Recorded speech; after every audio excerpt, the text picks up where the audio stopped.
BHK flat with 1110 SFT లో ₹1 కోటి మాత్రమే. బాచిపల్లి కెనడి గ్లోబల్ స్కూల్ కి 1 నిమిషం దూరంలో. నమస్తే, నేను Keshav. Welcome to Suman TV. Tirumala Tirupati దేవస్థానంలో లడ్డు కల్తీ పైన జరుగుతున్నటువంటి వివాదం చినికి గాలివానగా మారింది. జాతీయ స్థాయిలో ఒక కీలకమైనటువంటి అంశంగా మారిపోయింది. కేంద్ర ప్రభుత్వ ఆరోగ్య శాఖ కూడా ఇప్పటికే ఏఆర్ డైరీకి నోటీసులు జారీ చేసింది. అలానే భూమన కరుణాకర్ రెడ్డి టీటీడీ చైర్పర్సన్, మాజీ చైర్పర్సన్, ఆయన తిరుమల క్షేత్రంలో ప్రమాణం చేయడం ద్వారా అక్కడ మరొక రాజకీయమైనటువంటి అంశాన్ని లేవనెత్తినట్టుగా మారింది. ఆంధ్రప్రదేశ్ వ్యాప్తంగా ఇంకా నిరసనలు కొనసాగుతూనే ఉన్నాయి. తిరుమల లడ్డు కల్తీ విషయంలో వైసీపీ నాయకులు చేసినటువంటి విమర్శలు మరింత రెచ్చగొట్టే విధంగా ఉన్నాయంటూ అధికార పక్షం నుంచి కూడా వ్యాఖ్యలు వినిపిస్తున్నాయి. ఈ నేపథ్యంలో బీజేపీ స్టాండ్ ఏ విధంగా ఉండబోతోంది, తిరుమల తిరుపతి దేవస్థానం పరిధిలో జరిగినటువంటి అనేక అంశాలకు సంబంధించి ప్రస్తుత ప్రభుత్వం లేవనెత్తుతున్నటువంటి ప్రశ్నలపైన కేంద్ర ప్రభుత్వం కానీ బీజేపీ అధినాయకత్వం కానీ ఎటువంటి నిర్ణయాలు తీసుకునే అవకాశం ఉంది. ఈ అంశం పైన విశ్లేషణ చూద్దాం. మనతో పాటు భానుప్రకాష్ రెడ్డి గారు, మాజీ టీటీడీ సభ్యుడు, అలానే బీజేపీ కీలక నేత ఉన్నారు. భానుప్రకాష్ రెడ్డి గారు నమస్కారం. నమస్కారం గోవింద నారాయణ. భానుప్రకాష్ రెడ్డి గారు, ఏం జరుగుతుంది? తిరుమల అంటే మొత్తం ప్రపంచవ్యాప్తంగా కూడా ఒక ఆసక్తి, అటెన్షన్, భక్తి ఉండేటువంటి ప్రదేశం. అలాంటిది ఇప్పుడు వివాదాస్పద అంశాలకు కేంద్రంగా వివాదాల మయంగా మారిపోతుంది అనేటువంటి అనుమానాలు కలుగుతున్నాయి. ఇప్పుడు కరుణాకర్ రెడ్డి గారు అక్కడికి వెళ్ళి ప్రమాణం చేయడం, దీంతో ఒక రాజకీయ రగడ. ఆల్రెడీ వైవి సుబ్బారెడ్డి గారు సవాల్ విసిరారు, అది అక్కడితో ఆగింది. ఈయన నేరుగా వెళ్ళి ప్రమాణం చేశారు. టోటల్ ఇష్యూ అంతా ఒక పొలిటికల్ టర్న్గా మారిపోతుంది అనేటువంటి సందేహాలు వస్తున్నాయి. ఏమంటారు మీరు? అఖిలాండ కోటి బ్రహ్మాండ నాయకుడు, కలియుగ ప్రత్యక్ష దైవం, కోట్లాది మంది హిందువులకు ఆరాధ్య దైవమైనటువంటి వెంకటేశ్వర స్వామి పట్ల కూడా అపచారం చేసినటువంటి వ్యక్తులు, అపచారం కాదు మహా అపచారం, దుర్మార్గం చేసినటువంటి వ్యక్తులు ఉన్నంటే వైసీపీకి సంబంధించిన పార్టీ నాయకులు. ఏందన్నా ఈరోజు జరిగినటువంటి హై డ్రామా ఫోటోషూట్ కార్యక్రమం. అసలు ఆయన కొండ మీద పుష్కర్ కాదు, భారతదేశం నుండి అన్ని నదుల్లో మునిగినా సరే ఆయన చేసిన పాపం తీరదు. కరుణాకర్ రెడ్డి గారు, మీరు చేసినటువంటి పాపం మామూలు పాపం కాదండి. మా దగ్గర ఆధారాలు ఉన్నాయి అంటే లేదు, అది కాదు, ఇది కాదు అంటారే. అసలు ఈరోజు మన జరిగినటువంటి శాంపుల్స్ లో మీకు ఒక చిన్న ఉదాహరణ చెప్తాను. మీకు మనం తీసినటువంటి గీ శాంపుల్స్ లో ఎస్ వాల్యూ అని ఉంటుంది, గ్రేడింగ్. గతంలో వీళ్ళు సప్లై చేసినప్పుడు ఉన్నటువంటి వాల్యూ ఒక ఫిఫ్త్. దీంట్లో ఒక్కసారి మీరు చూడండి ఎంత ఉంది చూడండి, 19.77. ఏది so called Karunakar Reddy TTD chairman గా ఉన్నప్పుడు తీసినటువంటి శాంపుల్లో 19.77 ఉంది. ఇప్పుడు మేము మా ఎన్డీఏ కూటమి టీడీపీ, జనసేన, భారతీయ జనతా పార్టీ మేము వచ్చిన తర్వాత నందిని ఘీ మేము తీసిన శాంపుల్లో 97.21 ఉంది. ఓకే, ఇది ఏం నక్కకి నాగలోకారం ఉన్నంత డిఫరెన్స్ లేదన్నా. అంటే దీన్ని బట్టే అడల్ట్రేషన్ జరిగిందని చెప్పి నమ్మలేమా? ఇంత ఎవిడెన్స్ మా దగ్గర పెట్టుకుంటే మేము ఊరికి ఆయన ఇంకా బుకాయిస్తూ నేనేమి చేయలేదు. అసలు ఆయనకి దేవుడి గురించి కానీ వెంకటేశ్వర స్వామి గురించి కానీ మాట్లాడే నైతిక హక్కు కరుణాకర్ రెడ్డికి లేదు. ఎందుకంటే టీటీడీ చరిత్రలో కమిషన్ తీసుకున్న చైర్మన్ ఉన్నారంటే అది కరుణాకర్ రెడ్డి అని చెప్పి శ్రీవారి భక్తులందరూ చెప్తున్నారు. ఇంజనీరింగ్ వర్క్స్ లో దాదాపు 1800 కోట్ల రూపాయలు వాళ్ళ కొడుకు గెలుపు కోసం టీటీడీ కొండ మీద ఈయన తండ్రి, కిందకి డిప్యూటీ మేయర్ మొత్తం నిధులు బదలాయించి తద్వారా దాంట్లో కమిషన్ తీసుకున్నారు. ఒక 3 అంశాలు బేసిక్ క్వశ్చన్స్ వైసీపీ నాయకులు జగన్మోహన్ రెడ్డి గారి దగ్గర నుంచి ఇప్పుడు కరుణాకర్ రెడ్డి గారి వరకు అందరూ రైజ్ చేస్తున్నటువంటి అంశం ఏంటంటే, అగ్రిమెంట్ జరిగింది మేలో, సప్లై స్టార్ట్ అయింది జూన్ జూలైలో, కాబట్టి ఆ నెయ్యి వినియోగం అసలు జరగనే లేదు. ఇది కేవలం రాజకీయ పరమైనటువంటి అంశం. ఇది మొదటి పాయింట్. నిజమా కాదా? మార్చిలో కదా మీరు అగ్రిమెంట్ ఫైనల్ చేసింది.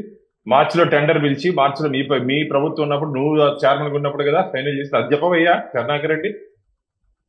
నీ దీంట్లో నువ్వు అప్రూవల్ ఇచ్చి మేం చేసినామని చెప్తావు నువ్వు. దాంట్లో దాదాపు ఈవో అబద్ధాలు చెప్పాల్సిన అవసరం లేదు. దాంట్లో కొన్ని ట్యాంకర్స్ స్వామివారి ప్రసాదాలను వినియోగించారని చెప్తున్నాం. అబద్ధాలు చెప్పేదాని మాకేమొస్తుందన్నా? మన గుడి, మన వెంకటేశ్వర స్వామి పవిత్రత తగ్గించుకోవాలి, వెంకటేశ్వర స్వామిని అడ్డం పెట్టుకొని రాజకీయం చేయాల్సిన అవసరం మాకు లేదు. ఇప్పటికే ఆంధ్రప్రదేశ్ ప్రజలు జగన్మోహన్ రెడ్డి పార్టీని పాతాళంలోకి తొక్కేశారు. 11 స్థానాలు అయ్యాను. ఇది జగన్మోహన్ రెడ్డి, కరుణాకర్ రెడ్డి నీ కొడుకు పైన 64,000 ఓట్ల ఆధిక్యంతో జనసేన అభ్యర్థి గెలిచాడు.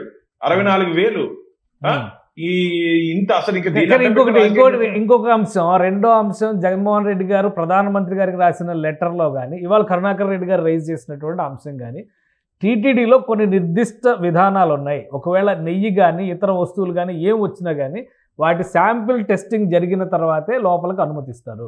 సో నెయ్యి విషయంలో కూడా అటువంటి ప్రక్రియ నడుస్తుంది. ఇది కేవలం రాజకీయ ఆరోపణ అంటే ఏంటి సమాధానం? దీంట్లో వాళ్ళు చెప్పేది ఒకటి, ఆ టీటీడీకి ప్రస్తుతానికి ఉన్నటువంటి ల్యాబ్ టెస్టింగ్ లో ఇలాంటి అడల్ట్రేషన్ ఏదైనా జరిగితే కనుక్కోనే సామర్థ్యం ఇప్పుడుంటే ల్యాబుల్లో లేవు. తూతూ మంత్రంగా దాంట్లో వాటర్ ఎంతో కంటెంట్, మాయిశ్చర్ కంటెంట్ ఏదో ఒకటి. ఇది మేము చూపించింది మేము 2 రిపోర్ట్ మేము చూపించింది నేషనల్ డైరీ డెవలప్మెంట్ బోర్డు ఎన్డీడీబీది. మేము ఒకటే చెప్తున్నాం, మీరు చేసిన మీరున్నటువంటి సమయంలో నేను చెప్పాను కదా 19కి 97కి ఎంత డిఫరెన్స్ ఉంది.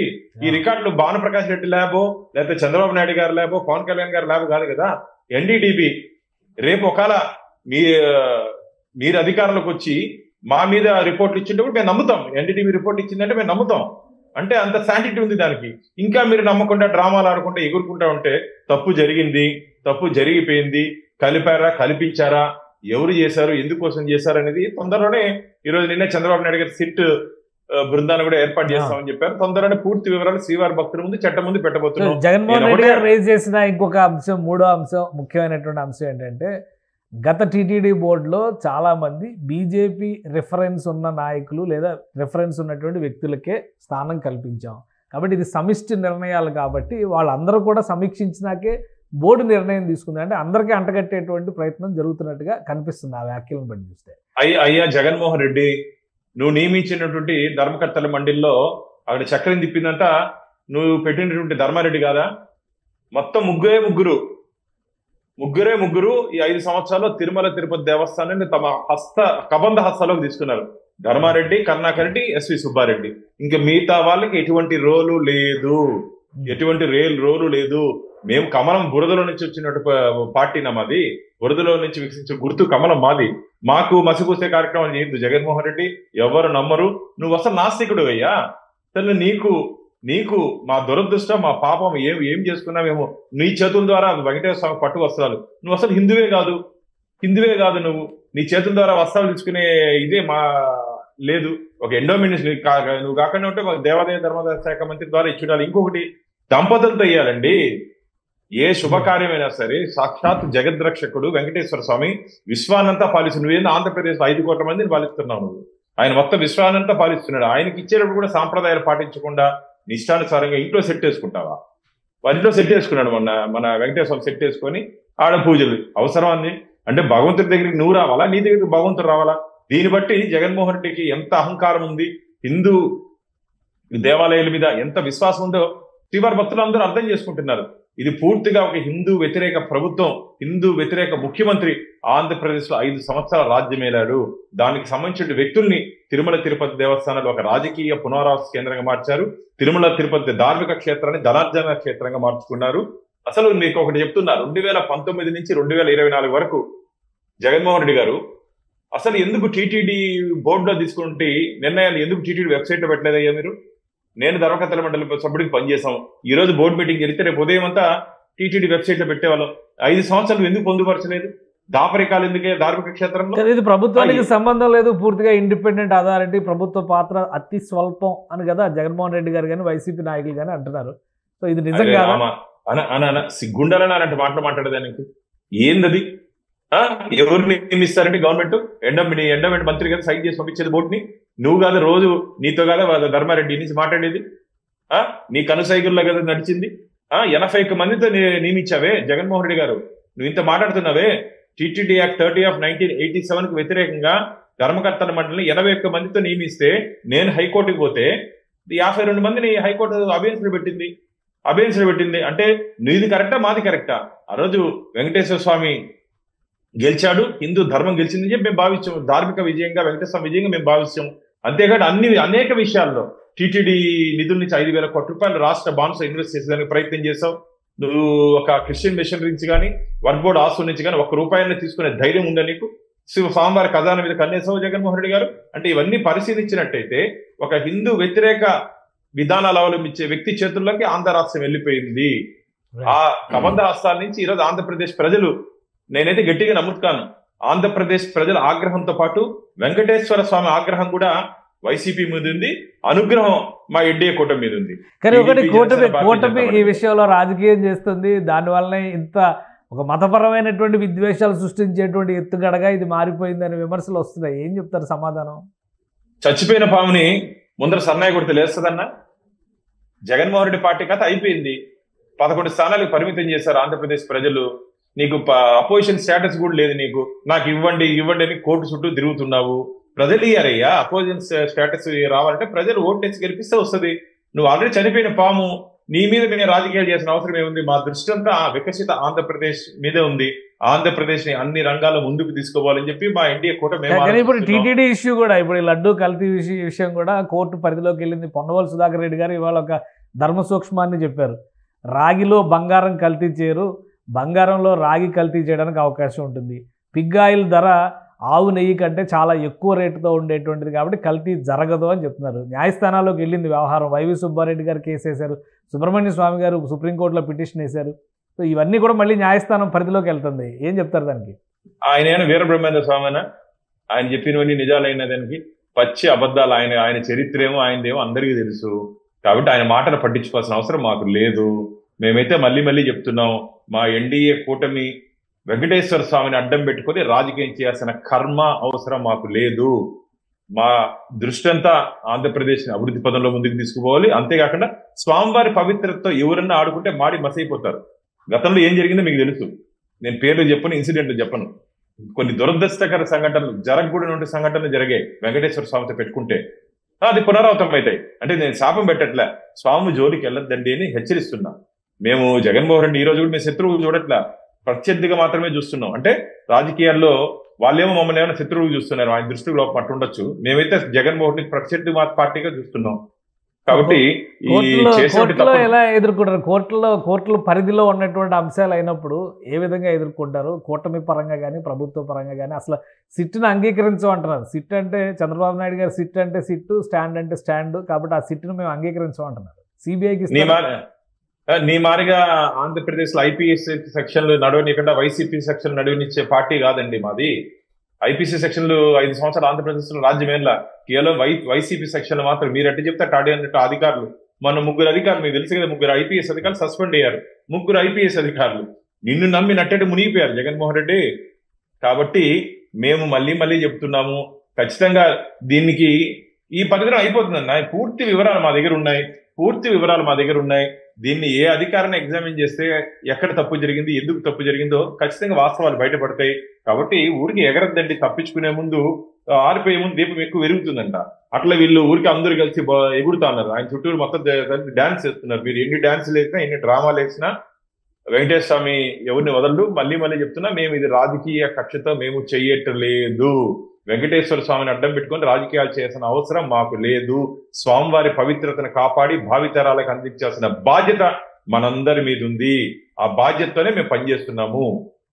మళ్ళీ గుర్తు చేస్తున్నాం, కూటమి పక్షాన కూడా ప్రమాణాలు చేసేటువంటి పరిస్థితి ఉంటుందా? వెంకటేశ్వర స్వామి సమక్షంలో ఏ తప్పు జరగలేదంటూ కరుణాకర్ రెడ్డి గారు ప్రమాణం చేశారు.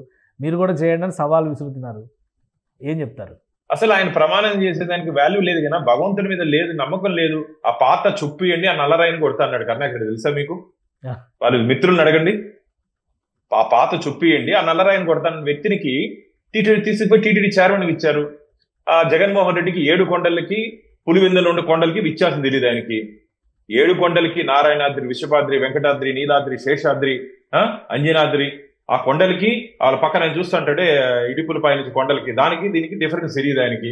ఆయన కూడా దేవుడి గురించి, భక్తి గురించి, నేను గుళ్ళు కట్టించాను, గోపురాలు కట్టించాను, కన్యాకుమారిలో కట్టించాను, కురుక్షేత్రాలు కట్టించాను, నీ జోగిని చేయమని తీసావా జగన్మోహన్ రెడ్డి గారు?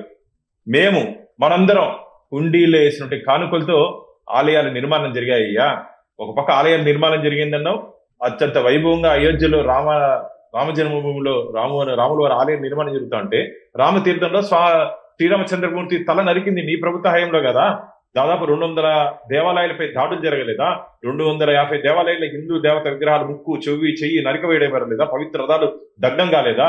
విజయవాడలో స్వర్ణ రథం మీద ఉన్నటువంటి ప్రతిమలు కనిపించకపోలేదా? ఇవన్నీ కనపడలేదా? నువ్వు హిందుత్వం గురించి, హిందూ దేవాలయాలు నువ్వేనా అహల్యాబాయ్ అనుకున్నావా? అహల్యాబాయ్ గారి గురించి తెలుసు కదన్నా. పూర్వంలో ఈ మహదీయుల దాడుల్లో ధ్వంసమైనటువంటి హిందూ దేవాలయాలన్నింటినీ పునర్నిర్మించుకుంటూ ముందుకు పోయినటువంటి పరమ భక్తురాలు ఆమె. ఈయన ఏమో నిర్మించాలని ఎగురుతున్నాడు. నువ్వు ఏమి నిర్మించలేదు, నీ కోటలు బద్దలు చేశారు ఆంధ్రప్రదేశ్ ప్రజలు. నువ్వు ఊరికే ఎన్ని మాట్లాడినా ఎవరు నమ్మే పరిస్థితి, ఆంధ్రప్రదేశ్ ప్రజలు నువ్వు ఎన్ని మాట్లాడినా నమ్మే పరిస్థితి లేరు. ఈ వ్యవహారంలో కేంద్రం జోక్యం చేసుకున్నట్టయినా ప్రైమ్ మినిస్టర్ గారికి ఒక లెటర్ రాశారు జగన్మోహన్ రెడ్డి గారు. దానిపైన రియాక్షన్ ఉండొచ్చా? ఇప్పుడు ఏఆర్ డైరీకి నోటీసులు ఇచ్చింది కేంద్ర ఆరోగ్య శాఖ పరిధిలో ఉన్నటువంటి సంస్థ. అంటే కేంద్రం ఇన్వాల్వ్మెంట్ స్టార్ట్ అయింది ఈ ఇష్యూలో అనుకోవచ్చా? ఖచ్చితంగా దీంట్లో ఎవరైనా సరే వెంకటేశ్వర భక్తులు కదన్నా. మనందరం మోడీ గారు కానీ, నడ్డా గారు కానీ, అమిత్ షా గారు కానీ, ప్రహ్లాద్ జోషి అంటే దీని మీద ఎవరెవరు స్టేట్మెంట్ ఇచ్చారో అందరం వెంకటేశ్వర స్వామి భక్తులు. ఈ విషయం ఆయన పాదాల కింద మనం బ్రతుకుతున్నాం. ఆయన దీవెనలతో దేశం చల్లగా ఉందని భావించే మనుషులు మేము. ఇప్పటికే నడ్డా గారు కేంద్ర వైద్య ఆరోగ్య శాఖ మంత్రివర్యులు, వారి పరిధిలో FSSAI food safety and standards authority of India నుంచి రిపోర్ట్స్ చెప్పించుకుంటామని చెప్పారు. ఖచ్చితంగా దీంట్లో చంద్రబాబు నాయుడు గారితో కూడా మాట్లాడారు. అక్కడి నుంచి నివేదిక వచ్చిన తర్వాత కేంద్ర ప్రభుత్వం ఎక్కడ ఏ విధంగా చర్యలు తీసుకోవాలో ఖచ్చితంగా తీసుకుంటుంది. కోట్లాది మంది శ్రీవారి భక్తుల మనోభావాలు కాపాడే దిశగా ఎన్డీఏ కూటమి రాష్ట్రంలో, కేంద్రంలో ఉంటుంది. ముఖ్యంగా మీ ద్వారా నేను ఒకటే తెలియజేసుకుంటున్న శ్రీవారి భక్తులకి, ఇప్పుడు ఎవరు ఆందోళన చెందాల్సిన అవసరం లేదు. ధైర్యంగా స్వామివారి ప్రసాదాన్ని మీరు స్వీకరించండి. ఎందుకంటే స్వామివారి ప్రసాదం అంటే ఈరోజు కొండకెళ్తున్నట్టు భక్తులు స్వామివారి దర్శనం కాకపోయినప్పటికీ ముందర అఖిలాండం నుంచి ధ్వజస్తంభాన్ని చూస్తూ మొక్కులు తీర్చుకొని ఆ ప్రసాదాన్ని స్వామివారి ప్రతిమగా ఆశీర్వాదంగా భావించి తీసుకునే సాంప్రదాయం ఉంది.